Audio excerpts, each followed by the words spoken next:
नमस्कार मंडळी, शुभ सकाळ.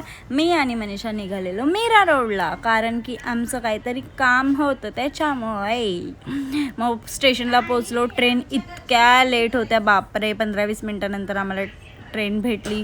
मग आम्ही निघालो.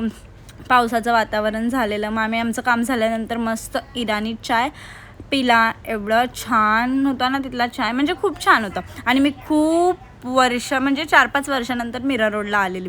आधी मी मीरा रोडला जॉब करायची होती, त्याच्यानंतर जॉब सोडल्यानंतर मी मीरा रोड बघितलंच नव्हतं. मी खूप चेंज झालेलं मीरा रोडमध्ये. मग आम्ही मार्केटमध्ये आलो. थोडीशी भाजी मी आणली. चल मार्केटमध्ये आले तर भाजी वगैरे घेऊनच घरी जाते.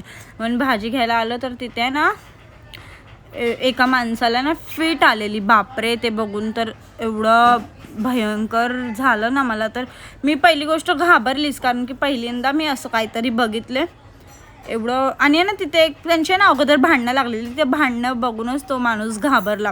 तरी ती बाई आहे ना गप्प नाही बसली. म्हणजे दुसरेच कोणाची तरी चालू होती आणि ह्याला फिट आली, तरी पण ती बाई आहे ना गप्प नाही बसली की आपल्यामुळे कोणाला तरी त्रास होऊन पडलाय. तरी ती बाई भांडते, जरा पण गप्प बसत नाही. एवढी लोक इथे म्हणजे त्या माणसाला म्हणजे हे करतायत. आणि एवढी गर्दी पण केली, त्याला हवा पण देत नव्हते, काही देत नव्हते. ती तर गोष्ट वेगळी राहिली. पण त्या बाईने शांत बसावं की नाही, की बाबा थांब, आपण आपली भांडणं थांबवावी आणि त्या माणसाला काय झालंय ते बघूया. मी पण ती भांडणं बघत थांबलेली आणि अचानक तो माणूस माझ्या बाजूलाच होता. त्याने माझा हात धरून मला असं गोल गोल फिरवलं. मी हा माणूस मला का असं करतोय. मनीषा लांब झाली. त्याच्यानंतर समजलं की त्याला फिट आलेली. त्याला स्वतःला समजत नव्हतं की त्याला काय होतंय. मी पुढे सांगितलंय. मार्केटमध्ये एकाला ना फिट आलेली. बापरे, अशी फिट आली. त्या माणसाने अक्षरशः मला असं गोल गोल फिरवलं. खरं असंच फिरवलं त्याने मला. मला हा असं का फिरवतोय.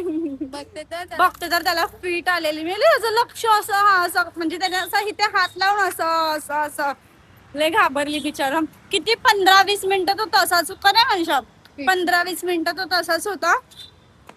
मग त्याच्या तोंडात काय टाकायचं ते चावी, कांदा, अजून शूज. लय विचित्र त्याला एक तर. आणि गर्दी केली आणि एवढं त्याला गरम, सफोकेशन पण होत होते त्याला. मनीषाला घ्यायची होती मॅट घेतली, घरी आलो. असा होता माझा आजचा दिवस. भेटूया पुढच्या ब्लॉगमध्ये. Thank you, bye.